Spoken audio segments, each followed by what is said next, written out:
how we turned this blank wall into a playhouse for our daughter. On the other side of the wall was the space underneath our basement stairs, so the first thing we did was cut out the doors and the windows to the future playhouse. After that, we began framing underneath the basement steps so that we could hang drywall. Then we began mudding and taping and, of course, sanding.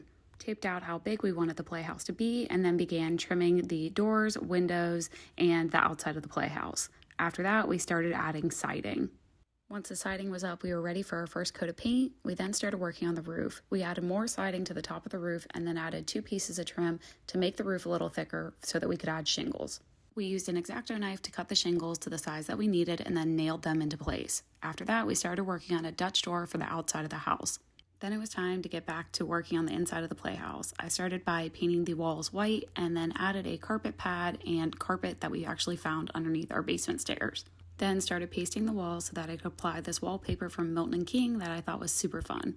Added some baseboards and then started working on the flower boxes for the outside of the playhouse. To finish it all up, I added all the little details. I have to say this is probably my favorite project, mainly because it barely cost us anything. All of this was leftover material that we already had around the house.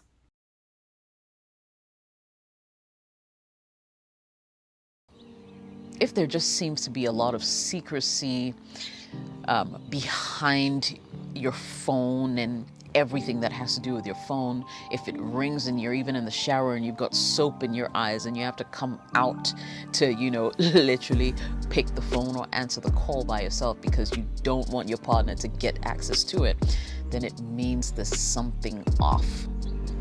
It's not rocket science. This video is merely to let you know that no, it's not just you being extra. It's actually a thing. If she's doing that and she's guarding her phone 24/7, not letting it breathe, it's like in her pocket, even when she's with you all the time, in her bag, wherever, and you just can't seem to get access to it. Even if it's for something as basic as, I don't seem to have a signal. Can I use your phone? And she's like, no, you can't use my phone.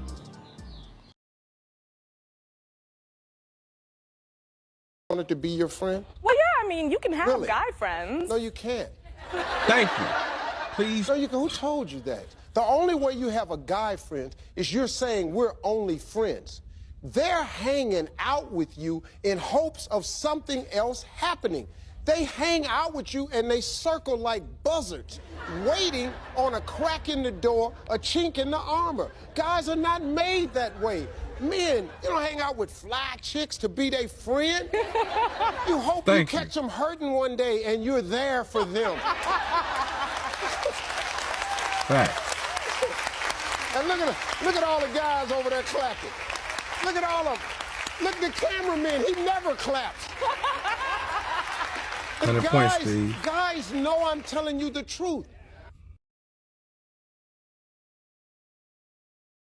Ladies, here go a few small tips on how to respond to certain things men say in the bedroom. If he say, babe, I want you to ride more, or why you don't ride at all, don't get mad. A few of us can't, and the majority of us, plain and simple, just lazy. This reverse cowgirl is easier. Put your hands on his ankles, align your cheeks up with his pelvis, and lean forward and put more pressure on your arms so your legs won't get tired as fast, and do your thing. If he say, babe, why you don't wear nothing sexy to bed? Instead of getting mad or feeling like you're not attractive, tell him whatever he want to see you in to buy it. And if you want to surprise him, go and buy it yourself. If he say he don't like the way you top him, do not get mad. Just practice and pay attention to what acts his body respond to. That's your man, so let's learn his body. If he say he tired or don't feel like it, don't get mad. Top him off. 9 times out of 10, he gonna smack right after or smack in the morning. If he reaches his peak real fast, don't get mad, ladies. Be happy you laying like that. Give him 5-10 minutes to regroup and get back to it. These are just a few small tips. What you do with this information is up to you. I need a few volunteers. Who's the fastest person in the room? Is he? Are you the fastest one? You the fastest one? Okay, we're gonna race. Dude, we're gonna race. You ready? We're gonna race. Me and you the fastest one? You ready? What's your goal? You gotta make it to her. You gonna race me? You faster than me? Here's the line. All right, I need 3 volunteers. You, come here. You, come here. You, come here. You, I need you. You're gonna hold this arm. Hold this arm. There you go. All right, now listen, I need you to do one thing. That's cool. Now here's what I want you to do. On the count of 3, she's going to tell us to go. You let us know when it's time to go. Ready? Go. Come on. Fight for your dream. Fight for your dream. There you go. There you go. I made it. Listen. Listen. Listen. It's rough, ain't it? Listen to me. It was hard because you had all these distractions holding you back. You had these obstacles in your way. If you wanted to get to that other side, you got to remove those distractions. Distractions are the destruction. It's certain men that ain't never had to utter the word submissive. They ain't never had to say it. They ain't never had to proclaim themselves as the leader of their family because they don't have to talk it because they walk it. They don't have to ask somebody to follow them because this person sees them working, sees the results of their work, the fruits of their labor, and they decide it's a good idea for them to do so. Y'all up there talking because you ain't doing enough work. You ain't putting in enough action. You don't know how to effectively lead. And so you complain and get on Beyonce's internet talking about these women don't know how to let a man lead. They don't know how to let unqualified men lead. Your brother dead. Come on, get your lick back. Come get your lick back. I think it's funny whenever I see people talking about karma whenever it comes to the death of Kevin Samuels. But y'all out here thinking that karma discriminate, and she don't. Y'all out here saying that death was this man's karma because of what he said about women. Okay. What kind of karma do y'all think that y'all gonna get for talking badly about a man who's no longer here, all because y'all didn't agree with opinions that he had while he was alive? A man who didn't force not one of y'all to watch his content. Didn't force not one of them ladies to call in and ask for his opinion specifically about them. Y'all out here making fun of his death just because you didn't like something that he said. You think karma ain't coming for your ass next? Bitter broads, hoes, and simps keep scrolling. Men and women, listen up. I don't even have to say much. Y'all see every post with Kevin Samuels and you see the comments. Look at what type of woman is happy and rejoicing and cracking jokes. See, what Kevin is showing you even in death is that he was right all along. They're unruly, they're brainwashed, and they hate the truth. He helped a lot of families, and even if you didn't like what his message was or his delivery, for you to wish death on him or to say, I don't give a fuck about him dying, shows just what type of person you really are. Fellas, they're telling us what's in their heart truly.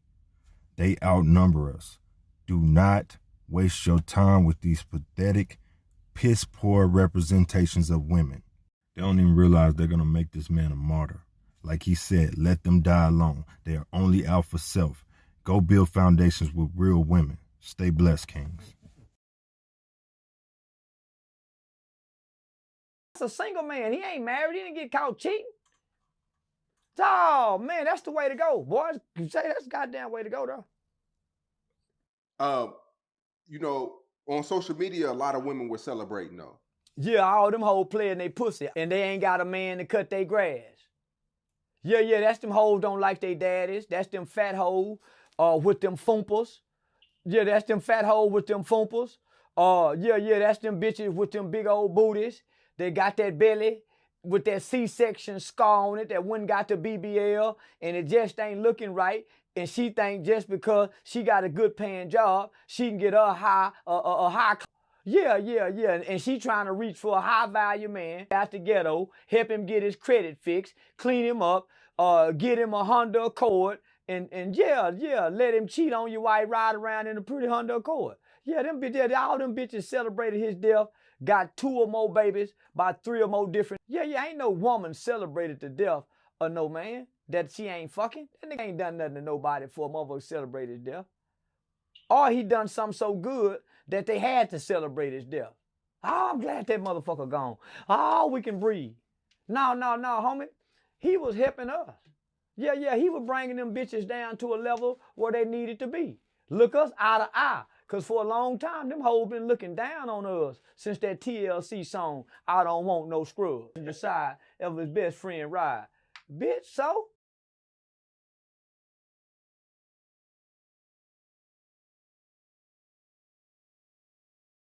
But long term, that's not what a man wants. A man doesn't want a girl that's just going to be naked all the time and put herself out there available for every man to see. You know, that I don't have to be a man to know that that's not what men want. So then you say men suck, and I ask this question all the time. You complain about men, but are you being the type of a woman that a man would want, right? It's a self-perpetuating problem. And then you say that and they, oh my God, Candace is a horrible human being. And I'm looking at you going, I'm not a dude. I wouldn't date you. You know what I mean? Yeah.